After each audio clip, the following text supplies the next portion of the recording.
Ya, berbicara soal menjadi laki-laki, pasti tidak pernah jauh dari kata ceroboh dan keanehan di atas jam 2 pagi. Ya, memang sih ya. Persis seperti saya yang tiba-tiba mimpi nikah sama Mbak Yona SNSD. Ya Allah, Mbak, apa kabar dirimu? Kayak masih cantik dan bikin semangat ya. Katanya saya bingung, bisa-bisa saya senang Korea dulu ya. Ya, tapi ya mungkin lebih aneh lagi kalau misalnya selera Mbak Yona kayak saya. Cuma kan ya, siapa yang tahu kan? Saya juga mau kok. Tapi kalau ngomongin soal Mbak Yuna SNSD, kurang lengkap rasanya kalau nggak membahas film horor terbarunya. Nah, kan? Emang Mbak Yuna pernah main film horor, Bang? Nggak percaya kalian? Tenang. Sebentar lagi kita akan melihatnya bersama-sama. Sebuah film tentang pilihan seorang laki-laki, petualangan horor di atas jam 2 pagi. Dan saking horornya, kalian nggak akan percaya kalau Mbak Yuna ini adalah atlet renang. Penasaran, Cok, ini film apa itu, Cok? Ulah, ya udahlah, jadi gini ceritanya.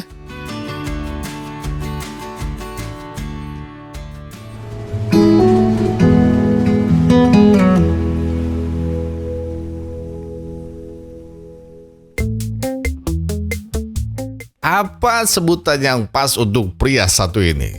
Main mesin capek setiap hari dan ngumpulin hadiahnya sampai sebanyak ini. Tidur 12 jam sehari, bangun siang sesuka hati, sampai sampah makannya udah kayak TP Bantar Gebang ini. Apa? Pengangguran? Miskin? Kurang tepat. Kan udah jelas hidupnya nggak berfaedah kayak gini. Tapi, jangan berburuk sangka dulu. Biar gak salah paham, perkenalkan, namanya Gilgu. Jangan khawatir, kalau yang ini nggak nyanyi. Ya karena daripada nyanyi dia aneh. Ya namanya aneh dan hidupnya juga nggak kalah aneh. Sebab aslinya Gilgu ini sultan kaya raya yang pura-pura miskin aja. Ya coba bayangin, dari mana pria 28 tahun bisa beli makan dan ngontrak apartemen kalau dia nggak kerja? Karena sebenarnya Gilgu pernah kerja kantoran, tapi dia sering resign dan nggak betah. Karena dia pengen gaji 2 digit, tapi kerjanya yang ada kalau bisa cuma rebahan aja sih ya. Ulah ya pantas dipecah toh. Kuku, pekok ya. Ya, kalian nggak salah dengar, dia itu aslinya kaya banget, atau lebih tepatnya orang tuanya sih yang kaya banget ya. Tapi segimana kayanya? Itu soal nanti dulu. Kalau dibuka di depan, saya cerita apa dong nanti? Nah, tapi intinya gini, Gilgu ini terlalu idealis dan agak bodoh. Iya, agak bego juga sih ya. Normalnya kalau orang tuamu sudah jadi CEO dan sultan di Amerika sana, kan pasti kamu akan nurut ketika disuruh tinggal di sana, ya nggak? Karena ya apalagi tugasnya kalau nggak melanjutkan jabatan dan mewarisi perusahaan. Nah, masalahnya adalah Gilgu yang keras kepala sangat ingin hidup mandiri dan memilih kerja apa aja asal dia nggak ngerepotin orang tuanya. Ya nggak salah, tapi ya nggak bener juga dong Mas Gilgu. Itu kan namanya nggak bersyukur. Olah, Gilgu. Mapan kok malah milih miskin gue kyo. Goblok. Sampai pada satu siang, sahabatnya Rido memberitahu bahwa Gilgu punya tetangga baru, persis di bawah apartemennya. Ya, barangkali Gilgu bisa mendaftar kerja di toko roti tetangganya. Tapi kayaknya nggak dulu katanya, yang punya kurang cantik. Olah, Gugu. Pengangguran banyak milih gue kyo. Dan seperti umumnya pengangguran, tentu pekerjaan yang bisa Gilgu lakukan hanya bersih-bersih. Sampai akhirnya Gilgu malah mendapat keberuntungan setelah menjatuhkan bantalnya. Bagaimana maksudnya? Nah, mari kita lihat.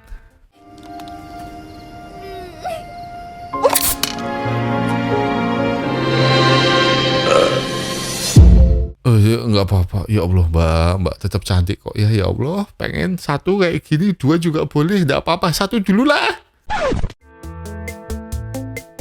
Walau nggak punya apa-apa, tapi Gilgu yakin kalau wanita tadi adalah jodohnya.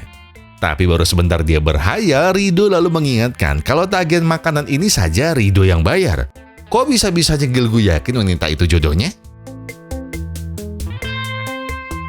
Makan gratis udah, minum sampai muka merah juga udah. Dan ini tandanya apa? Tidur. Dan juga...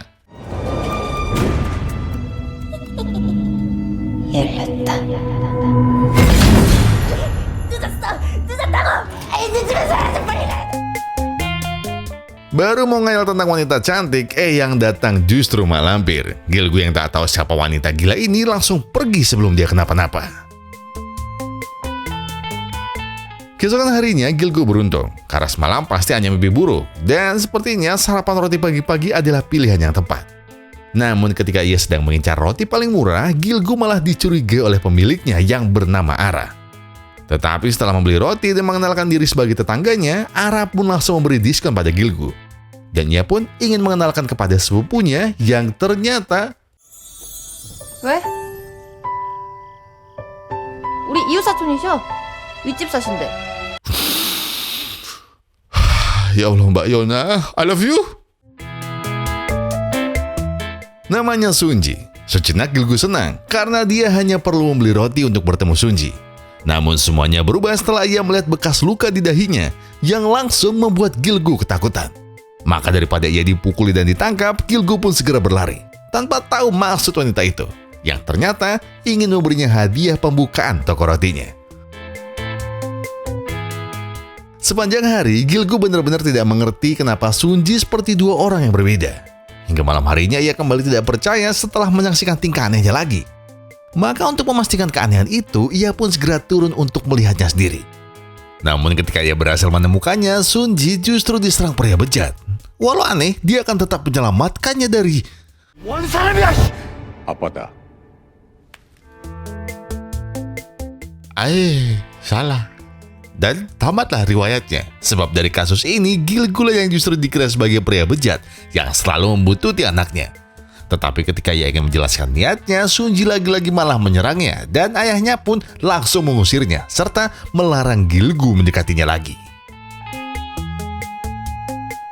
Pukul 2 dini hari berikutnya, lagi-lagi ada yang aneh dari kelakuan Sunji. Mendadak setelah bermain ayunan, tiba-tiba dia pingsan dan ingin segera dibawa pulang oleh ayahnya. Tapi yang namanya punggung lansia pasti langsung encok ketika menggendongnya. Dan sekali lagi tiba-tiba...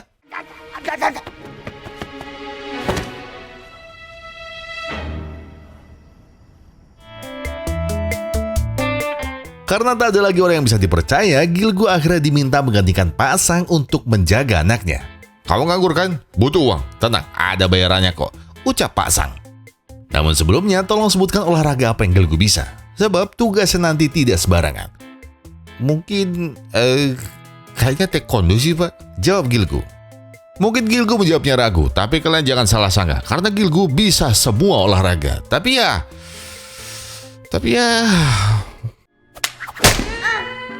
탁구, 축구, 농구, 배구. Dia bisa semua sih, cuma nggak bener semuanya. Baiklah, lupakan soal itu, sebab ada rahasia yang harus Gilgu tahu.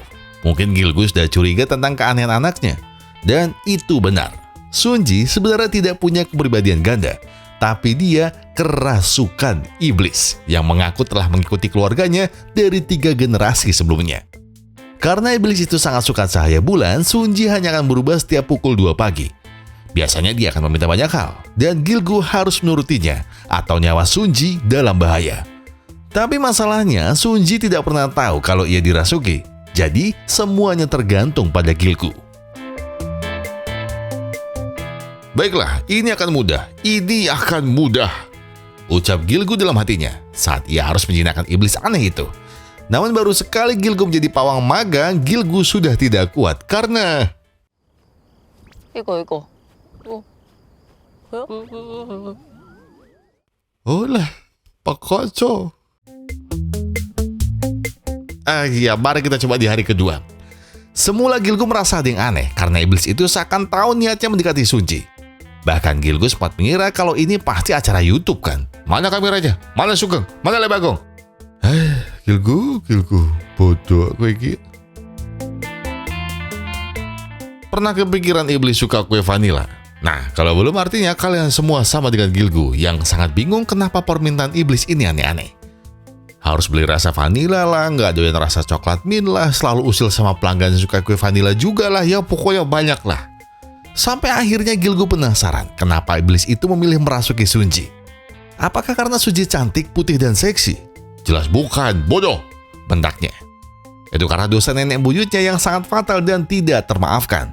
Lalu sebelum Gilgu bertanya dosa apa dan berapa lama ia akan tinggal, iblis itu berkata kalau itu rahasia. Dan sebaiknya Gilgu menurutinya. Atau...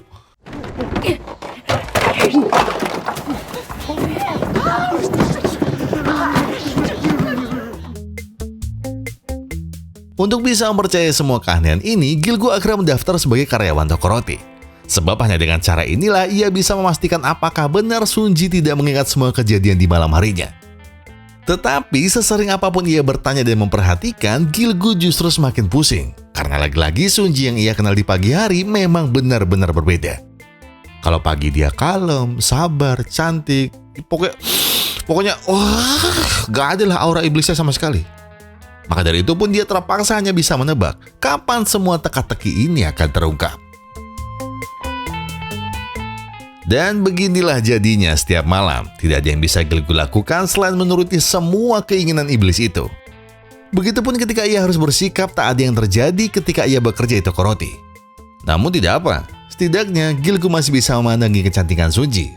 Walau di saat yang sama ia juga tahu kalau Sunji akan berubah secepat hari berganti malam.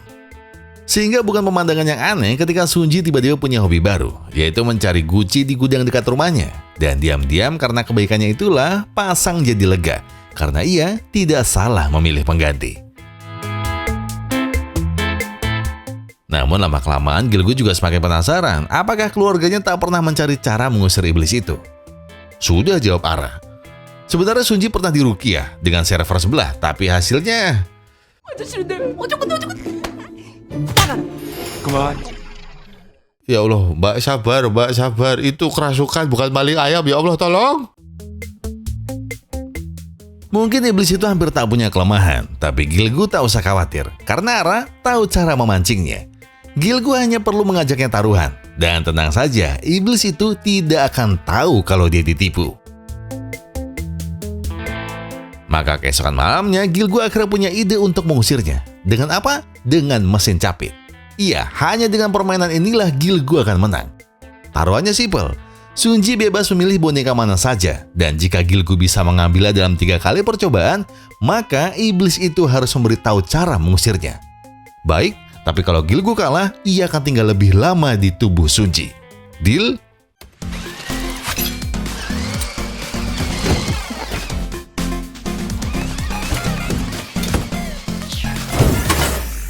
자, Iya, yaudah. Caranya gampang. Caranya mudah. Oke, dengarkan baik-baik. Kunci pertama, Gilgu harus tahu siapa nama iblisnya. Lalu sebut namanya 3 kali dan usir dia. Gampang kan? Oke, kalau gitu sekarang siapa namamu? Tanya Gilgu. 몰라? 내가 말해줄 거 아니야? Demi keberhasilan misinya, Gilgu harus tahu bagaimana kebiasaan Sunji saat ia baik-baik saja. Namun ketika ia sedang mencari stok roti, tiba-tiba muncul pria aneh yang terlihat seperti mengenal Sunji. Tapi beruntung, Gilgu bisa segera membawa Sunji untuk mengobrol berdua. Di momen ini, Gilgu akhirnya bisa semakin mengenal Sunji. Kebalikan dari si iblis, Sunji justru menyukai rasa coklat mint. Hingga Sunji pun akhirnya mulai merasa ada yang aneh dari dirinya. Pertama, Sunji selalu mengantuk di siang hari. Dan kedua adalah tentang mimpinya yang selalu sama. Setiap malam, Sunji mimpi berjalan jauh. Rasanya nyaman dan hangat, karena ada yang melindunginya. Gilgu yang merasa kalau perannya tidak sia-sia, akhirnya memuji dirinya sendiri. Pasti itu adalah seseorang yang hebat, dan juga bijaksana. Bukan, jawab Sunji, yang merasa yang menjaganya bukan orang sih kayaknya. 동네 개가 졸졸 따라다닐 때 있잖아요. 그런 것처럼 뭐가 계속 날 졸졸 따라다녀. Gak apa-apa Gilgu, kamu gak lebih bagus dari anjing. Di malam berikutnya, ada sesuatu yang Gilgu baru tahu dari si iblis. Ternyata dia bukanlah iblis yang jahat. Sebab setelah ada kabar seorang pria yang hendak mengakhiri nyawanya, iblis itu berlari ke arahnya untuk menyampaikan sesuatu. 용기를 내! 고통스럽지 않을 거야! 금방이야! Oh lah, malah disuruh terjun. Ya Allah, Mbak. Kasihan Masnya. Masnya malah takut. Iya, ternyata Gilgu dan saya terlalu berbaik sangka. Bukannya mencegah, si iblis malah nambah umat. Dan tanpa bisa ditebak juga, Sunji tiba-tiba melompat ke dalam sungai. Takut kalau Sunji kenapa-napa, Gilgu pun segera menyusulnya. Tapi seperti di awal cerita, kita semua tahu bagaimana skill olahraga Gilgu. Jadi, sepertinya sudah tidak ada yang bisa menyelamatkan Sunji. Kecuali...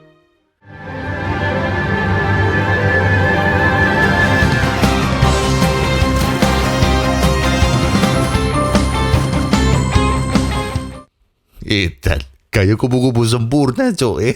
Dan menyeberang sungai, coy. Begitulah keanehan si iblis yang justru menyelamatkan si korban dan segera menggemparkan seluruh Korea. Mungkin awalnya pasang sangat marah karena Gilgu hampir saja membuat semua orang tahu tentang kutukan Sunji. Namun beliau segera sadar kalau ini juga salahnya, yang lupa memberitahu kalau Sunji adalah mantan atlet renang Korea di level internasional dari kecil. Akhirnya Gilgu masih selamat karena Sunji harus segera kuliah. Dan di saat bersamaan Gilgu jadi semakin dilema. Sebab dari Ara, Gilgu baru tahu kalau Sunji sangat ingin kuliah tata boga di Paris. Sedangkan Pasang dan Ara tahu kalau itu tidak akan pernah terjadi selama iblis itu belum keluar dari Sunji. Oleh karenanya Gilgu harus segera mencari cara untuk mengusir iblis itu. Sampai tiba-tiba malam itu ada yang berubah dari Sunji. Iya, Gilgu juga tidak percaya ketika Sunji terlihat baik-baik saja seperti di pagi hari. Ternyata Sunji bercerita kalau ia tidak bisa tidur karena hari ini adalah hari peringatan kematian sang ibu yang ke-18. Dan tiba-tiba Sunji jadi curhat tentang pengalaman masa kecilnya yang sederhana dan juga selalu hangat. Bahkan sampai hari ini Sunji masih mengingat senyum dan wangi pelukannya. Merasa terbawa suasana, Sunji pun langsung minta maaf kalau dia tiba-tiba jadi banyak bercerita. Tenang saja, ucap Gilgu. Dia justru sangat senang bisa mendengar ceritanya. Dan Gilgu juga memberitahu bahwa salah satu bakatnya adalah mendengarkan dan menenangkan Sunji. Oh iya, kalau Sunji belum mengantuk, apakah ia mau keluar sebentar? Weh, stop, kok adegannya Saru? Oh lah, Gilgu, niatmu loh, gampang ditebak. Niat sudah ada, suasana sangat mendukung, alias sepi dan pas untuk ternak ikan cupang. Dan entah kenapa lagi-lagi dua kepala Gilgu mendadak meriang. Kepala atas mikir jangan, kepala bawah mikir alah udah yo. Dan seakan dua kepalanya mengirim sinyal yang sama. Dan Gilgu pun mendadak tegang saat tiba-tiba tangan Sunji menyentuh tangannya yang dingin. Oke, tangan sudah siap, dua kepala juga sudah ready. Dan inilah saatnya untuk... 너도 진심이구나?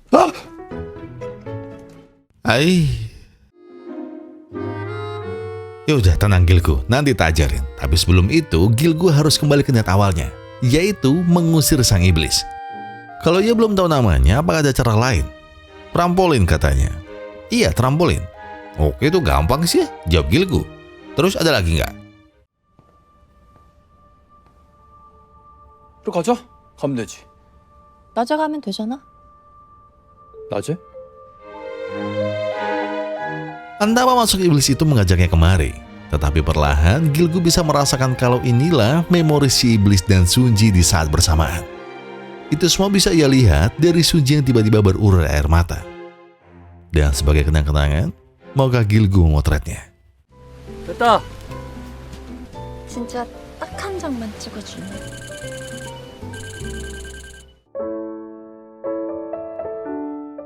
Kali ini Gilgu akan kembali menagih janjinya.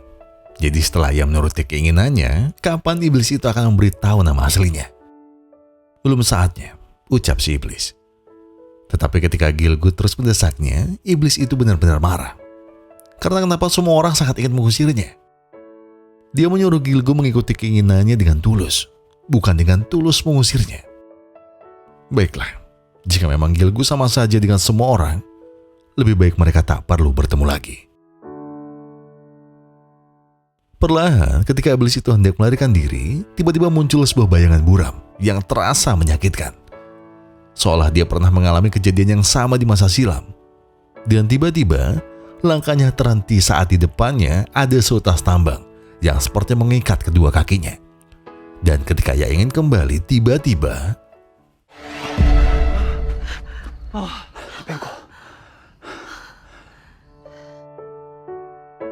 Di sini, tanpa tahu apa yang sebenarnya dirasakan oleh si iblis, Gilgu kembali meminta maaf. Ia tak ingin mereka berdua sampai terluka. Iya, Gilgu kembali bukan hanya demi Sunji, namun demi si iblis juga. Dan sebagai gantinya, Gilgu akan sungguh-sungguh mewujudkan semua harapannya. Sampai iblis itu mau menyebutkan nama aslinya. Walau Honda 70 ini tidak spesial, Gilgu tapi masih punya sesuatu yang spesial. Benar, sesuai keinginan iblis itu, Gilgu sengaja menyewa semua playground ini hanya untuknya. Mungkin sebuah trampolin terlihat biasa saja untuk orang lain. Bahkan untuk sosok iblis, mungkin permintaan ini terdengar aneh. Meski Gilgu tidak tahu apa yang iblis itu rasakan, tapi ia bisa melihat senyum dan juga binar mata yang tulus terpancar saat malam ini mereka bisa bermain trampolin bersama. Dan setelah itu, Gilgu masih punya satu kejutan lain. 너 꽃 좋아하잖아. 악마가 이딴 걸 좋아할 것 같아?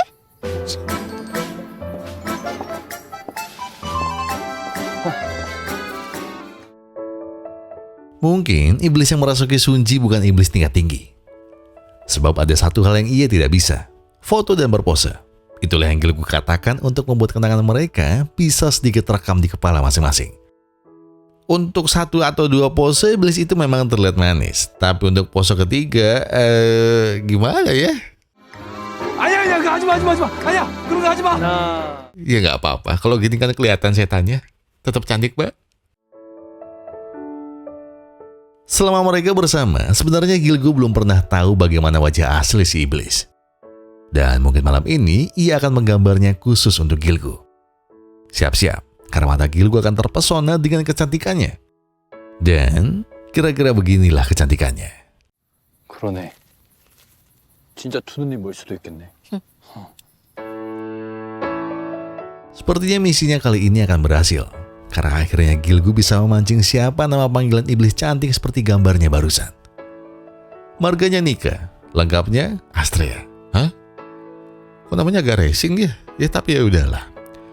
Dengan cepat Gilgu langsung memanggil namanya untuk keluar dari tubuh Sunji. 신혼 좋았다 기명한다. 당장 그 몸에서. 계속해. 3번이라니까. 신혼 좋았다. Walau dari hari ke hari mereka semakin dekat, namun entah mengapa Gilgu masih merasa ada yang janggal. Bukan lagi tentang bagaimana cara mengusirnya, tetapi tentang sosok pria misterius yang sering muncul ketika Gilgu bersama Sunji. Sampai suatu hari pria itu kembali datang dan mulai memberitahunya sesuatu. Pria itu paham, Gilgu pasti ingin tahu bagaimana cara menyingkirkan iblis yang merasuki Sunji. Meskipun Gilgu coba melindunginya, Gilgu harus ingat kalau dia adalah iblis yang jahat. Jangan sampai ia tergoda oleh bujuk rayunya. Sebab pria itu sudah menyiapkan sesuatu agar Sunji bisa terbebas dari kutukan iblis itu. Firasat sang iblis ternyata benar. Dia sudah tahu kalau pria itu pasti berniat menyingkirkannya.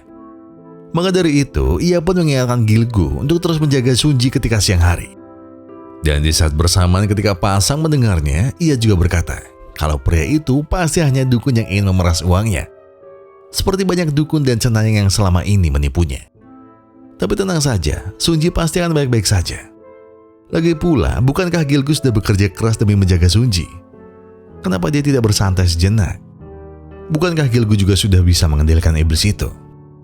Namun entah mengapa, sejak kemunculan pria itu, tiba-tiba perasaan Gilgu jadi tidak enak. Berbeda dari Gilgu, sayangnya Sunji tak pernah tahu akan bahaya yang telah mengintainya. Dan tepat ketika ia akan pulang, Sunji tak tahu mengapa badannya tiba-tiba dingin dan kenapa matanya terasa sangat berat. Dan tidak disangka ketika perasaan Gilgu semakin tidak enak, Gilgu tiba-tiba ingin memastikan di mana Sunji berada melalui HP pasang. Dan tepat seperti firasatnya, Sunji tiba-tiba telah berada sangat jauh dari jangkauan yang biasanya. Seakan terikat satu sama lain, kali ini biarkan Gilgu menolong Sunji. Atau lebih tepatnya, biarkan Gilgu menyelamatkan iblis itu. Apakah rasanya tidak asing, wahai iblis? Bukankah seharusnya kau sudah ditumpas 50 tahun yang lalu? Ucap si pria misterius.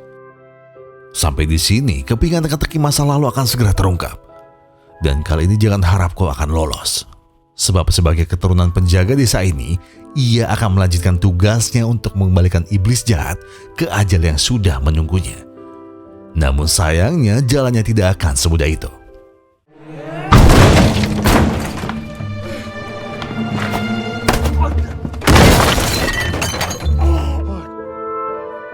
Percuma saja, Mau sekeras apapun Gilgu berusaha menolong, itu tidak akan berguna.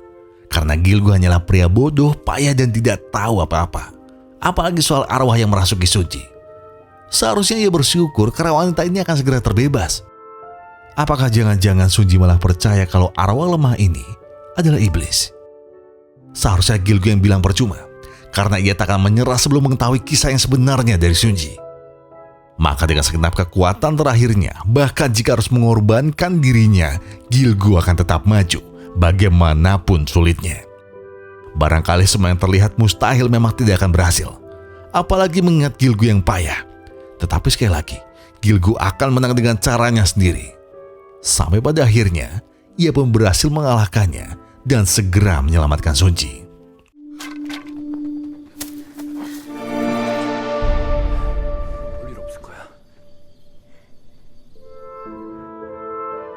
Sekarang, iblis itu harus memberitahunya. Karena sekarang Gilgu tak main-main ketika ia berkata dia adalah pendengar yang baik. Setelah merasa bahwa hanya Gilgu yang bisa mengerti, iblis itu pun mulai bercerita. Semuanya bermula dari 50 tahun yang lalu. Waktu itu, wabah dan kekeringan sedang melanda desa kami.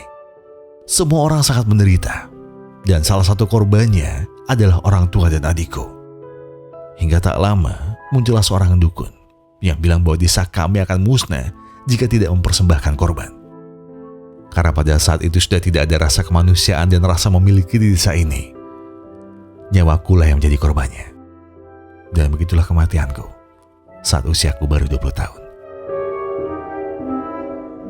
Hingga suatu saat, ada keluarga baik hati yang menguburkannya dengan manusiawi dan menyimpan abunya di sebuah guci. Mungkin iblis itu akan hidup dengan damai kalau saja guci itu tidak terjamah selama 100 tahun. Namun ketika tepat usia abuku baru 50 tahun, nenek buyut Sunji dengan polosnya membongkar guciku dan mengisinya dengan kimchi. Dan semuanya menjadi hancur berantakan. Karena iblis itu tidak berhasil menemukan di mana gucinya itu berada. Maka detik itu juga ia bersumpah kalau ia akan merasuki setiap keturunan keluarga Sunji. Sebenarnya, sang iblis juga sudah diikuti keturunan dukun itu dari lama. Maka dari itu ia sering menyuruh pasang berpindah-pindah berkali-kali. Sampai ia berhasil menemukan orang yang mau peduli dengannya. Bahkan ketika si iblis mengamuk, ia bukannya bermaksud jahat. Tetapi agar ia bisa tahu siapa yang benar-benar peduli dengannya. Karena ia sudah bosan harus menderita selama ini. Bahkan meski resikonya adalah kematian, iblis itu tidak peduli. Asalkan dia bisa terus tinggal di keluarga Sunji. Dan kalau ditanya mengapa, jawabannya adalah kebahagiaan dalam keluarga yang lengkap. Yang ia rasakan ketika Sunji masih kecil hingga 18 tahun yang lalu. Sampai semuanya berakhir ketika ibu Sunji tiba-tiba harus berpulang. Bahkan sebelum ia menghembuskan nafas terakhir, ibu Sunji benar-benar sangat menyayangi anaknya dengan menyuruh si iblis untuk pergi dengannya saja ke akhirat dan biarkan Sunji hidup normal. Itulah cinta dan bahagia yang tulus yang ingin ia rasakan selamanya. Namun, ikut bersamanya pun bukanlah pilihan. Jadi ia terpaksa tinggal di tubuh Sunji sampai waktu bulan ke-1000. Apa maksudnya, tanya Gilgu? Jadi singkatnya, jika pada bulan purnama ke-1000 ia masih berada di luar guci, maka ia akan menghilang dan tersiksa selamanya di dalam kegelapan dan juga kenangan yang takkan sembuh. Atau lebih tepatnya lagi, ia akan lenyap besok lusa. Dengan panik Gilgu bertanya, apakah tidak ada jalan keluarnya? Ada, jawabnya. Jika ia bisa disegel kembali ke guci yang sama, disimpan dengan kasih sayang yang tulus selama 50 tahun berikutnya, maka itu sudah lebih dari cukup. Tetapi semuanya percuma, karena gucinya sudah hilang. Dan takkan ada ketulusan yang pantas ia terima dari siapapun. Jadi tenang saja. Gilgu tak perlu berusaha keras untuk menyenangkannya lagi. Sebab ia akan pergi seperti tak pernah terjadi apa-apa.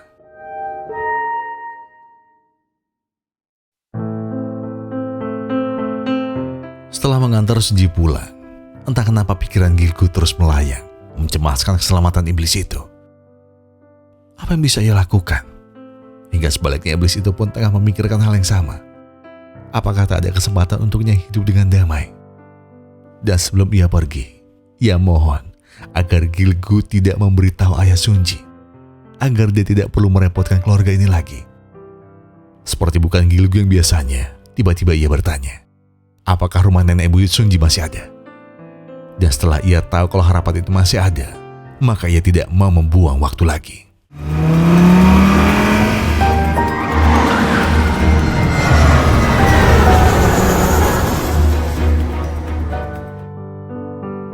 Dengan sisa kekuatan dan harapan tulusnya, Gilgu sudah tidak peduli apakah usahanya akan berhasil atau gagal.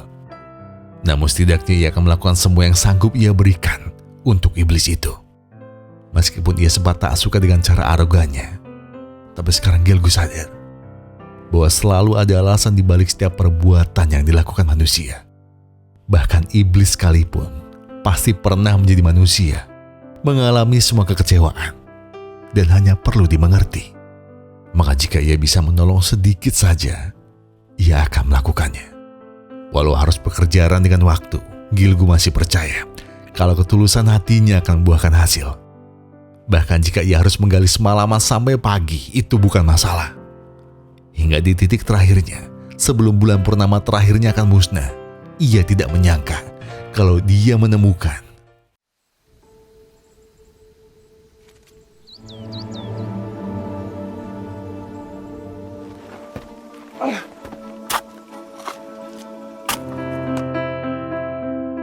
seperti sebuah jawaban yang membawa kelegaan. Tiba-tiba Gilgu tahu tanda apa yang ada di hadapannya. Sebuah batu yang tak pernah terlihat. Persis seperti arwah sang iblis yang selama ini hanya butuh untuk dilihat dan ditolong. Walau caranya bodoh dan payah, Gilgu tidak mau berhenti. Apalagi kembali dengan tangan kosong. Hingga akhirnya batu itu pun mulai terangkat.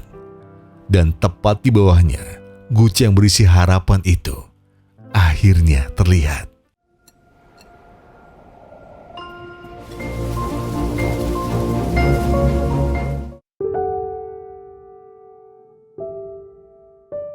Sementara di sisi lain, tersirat kata maaf dan terima kasih dari sang iblis kepada semua keluarganya. Kepada semua orang yang pernah ia lukai, karena ia hanya ingin kembali tanpa membawa amarah lagi. Bahkan biarkan kali ini ia pergi setelah berdamai dengan pasang, atau yang seharusnya ia panggil ayah. Ia tahu pasti ia sangat menyusahkan ayahnya. Tetapi saat ini, ia hanya ingin memandangi punggung sang ayah untuk terakhir kalinya. Punggung yang tak pernah bercerita tentang beban apa yang sedang ia pikul. Punggung yang menyimpan sejuta kenangan ketika waktu masih memberinya kesempatan. Punggung yang tak pernah marah. Punggung yang senantiasa mengerti masalah yang tak sanggup diwakili kata-kata. Punggung yang selalu menjadi sandaran tangisnya ketika trampolin sederhana tak mampu mengungkapkan rasa bahagianya. Bahkan punggung itu adalah saksi kebaikan yang selalu ia ragukan. Sekarang sang iblis mungkin sudah lega dan bisa kembali. Namun kalau ia boleh bertemu lelaki payah itu sekali saja, mungkin kelegaannya akan terasa sempurna. Tetapi ia paham, karena kelakuan egoisnya, mungkin laki-laki itu takkan mau menemui iblis sepertinya. Tapi ketika ia akan pergi, tiba-tiba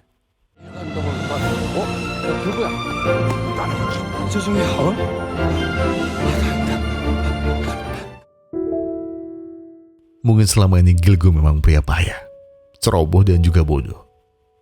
Namun ia sudah belajar dari semua kesalahan yang lahir dari pertemuan mereka. Dan untuk inilah Gilgu kembali. Demi guci ini, ia rela melepas semua ketakutan dan semua perasaan tidak dewasanya.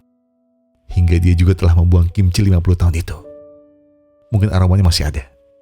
Tapi hal itulah yang sengaja Gilgu tinggalkan. Agar iblis itu ingat, pernah ada seseorang yang begitu tulus kepadanya. Jadi kau hanya perlu masuk ke guci ini, dan aku akan menjaganya sampai 50 tahun berlalu. Bahkan, sampai seterusnya. Namun untuk apa Gilgu rela menolongnya? Apakah hanya karena kasihan?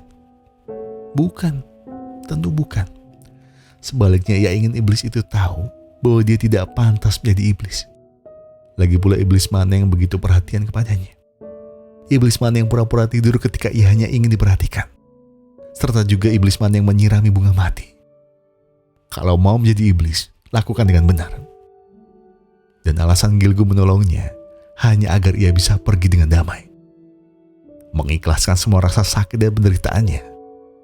Dan meski iblis itu tak pernah berbicara, tapi Gilgu tahu bahwa dia hanya kesepian dan terluka.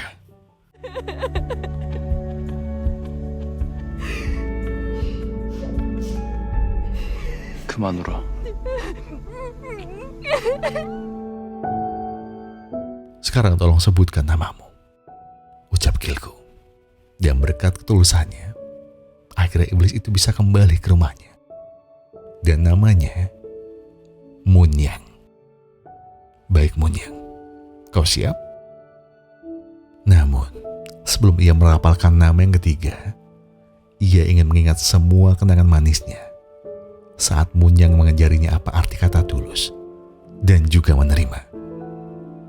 Maka dengan segenap doa baik, Gilgu akhirnya ikhlas menyebutkan namanya yang ketiga. 그 몸에서 나와!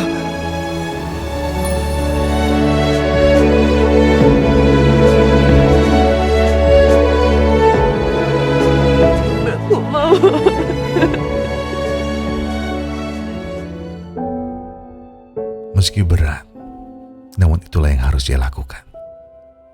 Dan bagi Munyang, ini akan menjadi memori baiknya selama ada di dunia. Bahwa tak semua manusia akan selalu menyakitinya.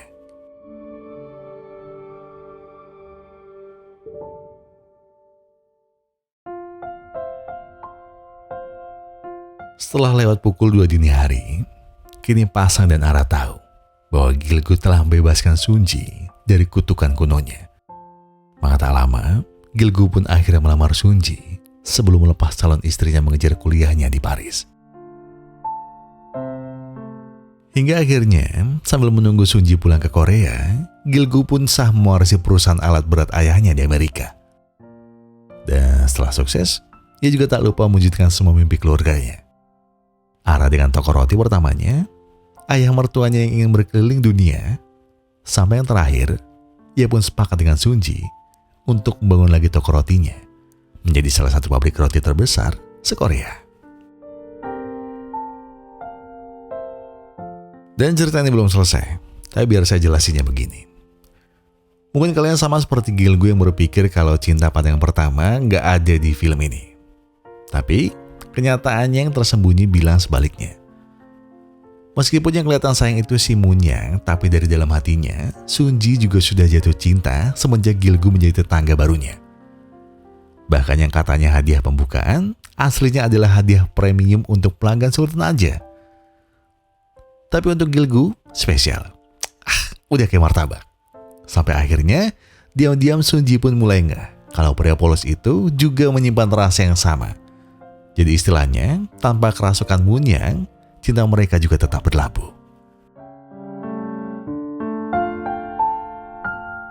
Dan sebelum video ini berakhir, saya sebenarnya tertarik membahas perspektif Gilgu yang sadar kalau di balik sifat dan karakter Munyang, ada cerita yang membentuk dia jadi seperti kelihatannya.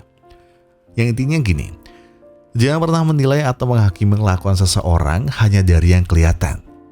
Karena bisa aja dia melakukan itu karena terluka. Mungkin ada benarnya ketika Joker sebenarnya baik, kalau aja banyak orang yang mau mengerti dan juga menolongnya. Dan syukurnya di film ini Munyang gak sampai harus jadi kayak Joker yang mengira kalau isi dunia cuma orang jahat yang gak ngerti semua penderitaannya. Jadi, kalau kalian sempat putus asa, mungkin pengingat dari Gilgu tadi bisa kalian renungkan. Di balik setiap perbuatan selalu ada alasan. Bahkan iblis pun dulunya adalah manusia yang jatuh karena kekecewaan, bukan karena ia ingin menjadi jahat. Saya Gogon dan Sinar Tim Pusara Glory mengucapkan terima kasih. Terima kasih buat yang sudah menonton video ini sampai habis. Terima kasih buat yang sudah memberikan like. Terima kasih buat yang sudah memberikan komentar, mensubscribe dan juga mencet tombol thanks ya. Karena apapun yang kelakuan untuk channel ini sudah sangat membantu channel ini berkembang sampai hari ini. Dan sebagai penutup saya pengen bilang ke kalian semua, kalau kalian lagi banyak masalah itu berat banget, yang tenang. Gak perlu buru-buru, gak perlu nyusu-nyusu. Selesaikan semua dengan kepala dingin. Jadi sekarang tarik nafas, buang, tenggak kopinya ambil koreknya dan sebatin aja dulu.